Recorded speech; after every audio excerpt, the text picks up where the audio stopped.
The digital এডুকেয়ারে সবাইকে আবারও স্বাগত একটি নতুন ভিডিওতে। আমি তোমাদের দর্শন বিষয় শিক্ষক অজয় স্যার চলে এসেছি একটি নতুন ভিডিও নিয়ে। দেখতে পাচ্ছ আমরা কয়েকদিন ধরে কি করছিলাম, বাক্য থেকে বচনে রূপান্তরের বা বচন অধ্যায়ের বাক্য থেকে বচনে বা তর্কবিদ্যা সম্মত রূপে রূপান্তরের আমরা কিন্তু নিয়মগুলো জানছি, নিয়মগুলো বোঝার চেষ্টা করছি। নিয়মগুলো ভালো করে বুঝলে তোমরা এই অধ্যায় থেকে কিন্তু 8টি নাম্বার আর 2টি নাম্বার এমসিকিউ রয়েছে, তোমরা কিন্তু 10টি নাম্বারই পেতে পারো। তাই শুরু থেকে শেষ পর্যন্ত ভিডিওটি দেখো। আমি দুটো করে নিয়ম দিচ্ছি, আজকের ভিডিওতে আমি দুটো নিয়ম বোঝাবো। ভালো করে নিয়মগুলোকে বুঝলে তোমাদের কিন্তু লজিক করতে কোনো অসুবিধা হবে না। ঠিক আছে, চলো শুরু করছি। দেখো, নিয়ম রয়েছে 9 নাম্বার নিয়ম। এটাকে স্টার মার্ক দিয়ে রাখো, কারণ এই নিয়মে প্রত্যেক বছরই প্রায় আসে। তাই এই নিয়মটা কিন্তু তোমরা খুব ভালো করে পড়বে, একদম খুঁটিয়ে খুঁটিয়ে কিন্তু তোমরা পড়বে। ঠিক আছে, তাহলে দেখো কি বলা হচ্ছে। সাধারণত যদি কোনো বাক্যের শুরুতে কেবলমাত্র, মাত্র, একমাত্র, শুধুমাত্র এই 5টা শব্দের মধ্যে কোনো একটা শব্দ তোমাদের বাক্যের শুরুতে রয়েছে, এই পদগুলি যদি থাকে তাহলে বাক্যের উদ্দেশ্য বিধেয় স্থান পরিবর্তন করবে আর এবং এই বচনে হবে। ভালো করে বোঝো, উদ্দেশ্য বিধেয়, সাবজেক্ট, প্রেডিকেট, এদের স্থান বচনে পরিবর্তন করতে হবে। এখানে এই প্রেডিকেটটা সাবজেক্টে চলে আসবে আর এই সাবজেক্টটা কী হয়ে যাবে, প্রেডিকেটে চলে যাবে, তাই না? আর বচনটা কি হবে, এই বচনে করতে হবে। তাহলে কেবলমাত্র, একমাত্র, শুধুমাত্র এই জাতীয় বচনগুলোর ক্ষেত্রে কিন্তু তোমাদের এই নিয়মটাকে ভালো করে মনে রাখতে হবে। কি মনে রাখতে হবে? যে আমাদের উদ্দেশ্য বিধেয়র জায়গা পরিবর্তন হবে আর এ বচনে করতে হবে। বোঝা গেল কথাটা? কোন কোন পদ থাকলে? কেবলমাত্র, মাত্র, একমাত্র, শুধুমাত্র। ঠিক আছে, তাহলে দেখো, কেবলমাত্র শিশুরাই সরল, কেবলমাত্র শিশুরাই সরল, তাহলে এলএফ দেব। কোন বচনে করার কথা বলেছে? এ বচন। এ বচনের আকার আমি জানি সকল হয়, তাহলে সকল লিখব।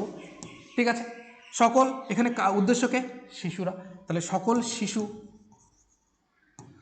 এটা লিখলে ঠিক হবে না। আমাদের নিয়ম কি?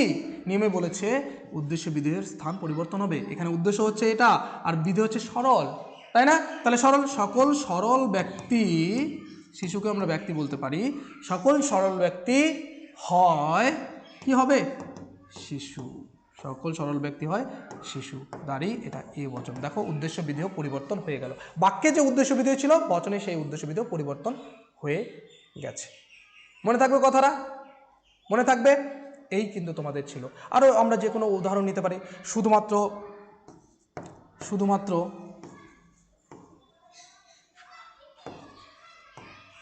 মানুষরাই চিন্তাশীল, শুধুমাত্র মানুষরাই চিন্তাশীল, এই বাক্যটাকে আমরা করে দেখতে পারি। দেখো, এলএফ দেব, শুধুমাত্র রয়েছে তার মানে এ বচনে যাবে সকল মানুষ হবে না, এই যে আমাদের দ্বিতীয় পদটা আসবে, সকল চিন্তাশীল মানুষ কি জীব, আমরা লিখতে পারি জীব হয় কি মানুষ। উদ্দেশ্যপদ বিধেয় জায়গায় চলে গেল, তারই কোন বচন? এটা এ বচন। এই গেল তোমাদের এই নিয়ম। ঠিক আছে, কিন্তু একটা ব্যতিক্রমী জায়গা রয়েছে, ব্যতিক্রম জায়গা ভালো করে বুঝে রাখবে যে এই যে মাত্র কথাটা কিন্তু অনেক সময় ব্যবহার করা হয়। এই মাত্র কথাটা আমি এই জন্যই গোলাকার করে দেখলাম। এই মাত্র কথাটা থাকলে একটু কনফিউশন তৈরি হবে যে সবার কথা বলা হয়েছে না একটা জিনিসের কথা বলা হয়েছে, একটু কনফিউশন তৈরি হবে তোমাদের। এখানে তোমাদের কী করতে হবে, এরকম ক্ষেত্রে অর্থ দেখতে হবে, এক হচ্ছে মানেটা দেখতে হবে, বাক্যটার কতজনের কথা বলা হয়েছে।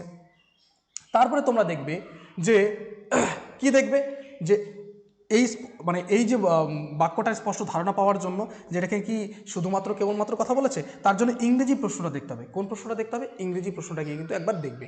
সেখানে যদি অনলি লেখা থাকে, এই মাত্রর কথায়, মাত্রর যে জায়গা সেখানে যদি অনলি লেখা থাকে, অনলি কথা মানে কি একমাত্র শুধুমাত্র, তাহলে একমাত্র শুধুমাত্র যদি হয় তাহলে কিন্তু আমাদের কেবলমাত্র এই নিয়মটা প্রয়োগ হবে। আর যদি না হয় তাহলে কিন্তু সাধারণ যেরকম হয় সেরকম নিয়মই প্রয়োগ করতে হবে। এই কথাটা মাথায় রাখবে।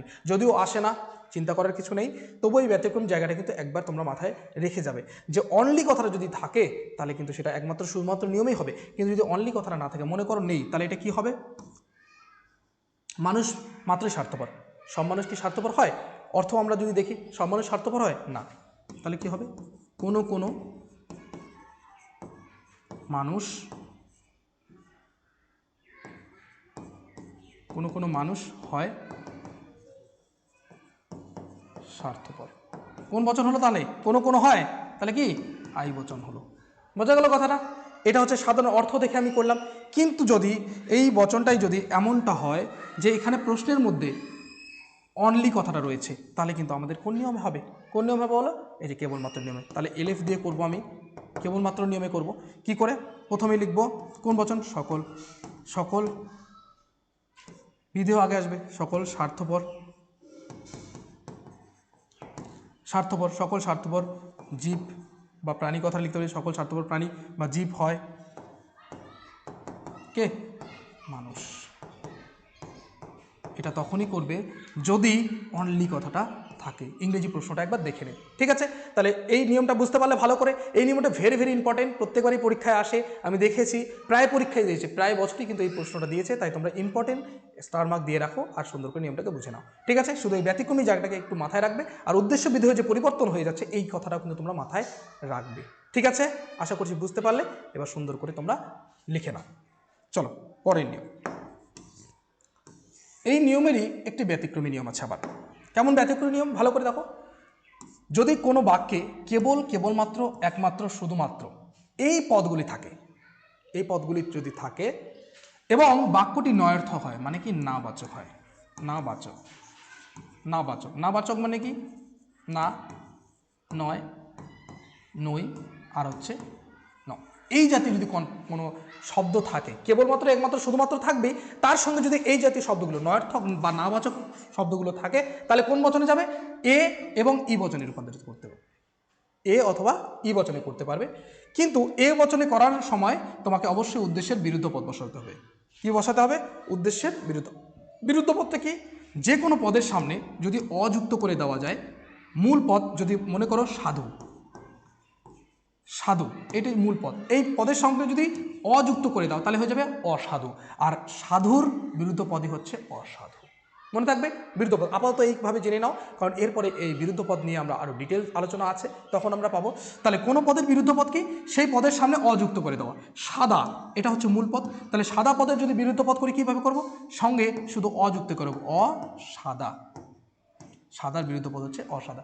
তাহলে আমাদের বলেছে উদ্দেশ্যের বিরুদ্ধ পদ, এই বাক্যের মধ্যে যে উদ্দেশ্য রয়েছে তার বিরুদ্ধ পদ বসিয়ে দেবো, বাস হয়ে গেল, কোনো অসুবিধা নেই। কিন্তু ই বচনে কিন্তু কোনো পরিবর্তন হবে না, ই বচন যেমনটা হয় তেমনটা হবে, এই বচনে কোনো বিরুদ্ধ পদ, কোনো নিয়ম কিন্তু হবে না। তাহলে দেখো কি বলেছে, আবার নিয়মটা পড়ছি। কেবল, কেবলমাত্র, একমাত্র, শুধুমাত্র, একমাত্র, শুধুমাত্র এই পদগুলি যদি থাকে তার সাথে যদি নাবাচক হয়, বাক্যটা কি হবে? নাবাচক হবে। তাহলে এ বচনে অথবা ই বচনে রূপান্তরিত করতে পারবো। এ বচনে করার সময় শুধু একটা কথা মাথায় রাখতে হবে, উদ্দেশ্যের বিরুদ্ধ পদ বসবে, আর ই বচনে কোনো পরিবর্তন হবে না। তাহলে দেখো এলএফ দিলাম। দেখো এখানে একমাত্র পশুরাই বিশ্বাসঘাতক নয়, দেখো একমাত্র সাথে নয় যুক্ত আছে, একমাত্র সঙ্গে কি আছে? নয় যুক্ত আছে। তাহলে ভালো করে বোঝো যে একমাত্র পশুরাই বিশ্বাসঘাতক নয়। এখানে কি করব? আমাকে একটা দিন মাথায় রাখতে হবে যে এখানে এ বচনে করব, আবার ই বচনেও করব। এ বচনে করার সময় শুধু কি করতে হবে? আমার উদ্দেশ্যের বিরুদ্ধ পদ বসবে। তাহলে এই বচনে প্রথমে করি, তাহলে এই বচনে করলে সকল, এবার উদ্দেশ্য পদকে পশুরাই, উদ্দেশ্য পদকে পশুরাই। তাহলে পশুর বিরুদ্ধ পদ কি হবে? তাহলে অপশু, সকল অপশু হয় কি হবে? বিশ্বাসঘাতক, বিশ্বাসঘাতক, সকল অপশু হয় কি? বিশ্বাসঘাতক।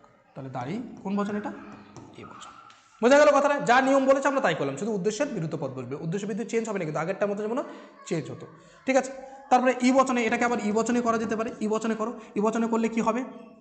কোনো, ই বচনে নিয়ম সে কোনো, কোনো উদ্দেশ্য পদকে পশু, কোনো পশু নয় কি হবে? বিশ্বাসঘাতক, বিশ্বাসঘাতক। বাস, এটা কোন বচন হলো? ই বচন, ই বচনে দিয়ে দাও। বাস, এই হচ্ছে সহজ কিন্তু তোমাদের নিয়ম। তারপরে এটা দেখো, এটাও একইভাবে করব। কেবলমাত্র মানুষই সৎ নয়, কেবলমাত্র মানুষই সৎ নয়, তাহলে কি হবে? সকল মানুষের বিরুদ্ধ পদ কি? অমানুষ, সকল অমানুষ হয় সৎ। কোন বচন এটা? এ বচন, ঠিক আছে? তারপরে ই বচনে করো, দেখো বাক্যটা যেমন আছে আমাদের বচনটা সেরকম আসছে। তোমরা এখন বলতে পারো বাস্তবের দিক থেকে তো এটা ঠিক নয়, ভুল, এরকম কোনো কিছু দেখার দরকার নেই, তোমরা নিয়মটা ফলো করবে। নিয়মের দিক থেকে যদি ঠিক তাহলে ঠিক। চলো তারপরে ই বচনে করলে কোনো, উদ্দেশ্যকে মানুষ যা আছে তাই বুঝবে, এখানে কোনো বিরুদ্ধ পদ হবে না। কোনো মানুষ নয় সৎ। বুঝতে পারলে? এই গেল তোমাদের কিন্তু আরও একটি নিয়ম। তাহলে আজকের ভিডিও এ পর্যন্তই। তোমরা দেখতে থাকো, সঙ্গে রাখো দ্য ডিজিটাল এডুকেয়ারের।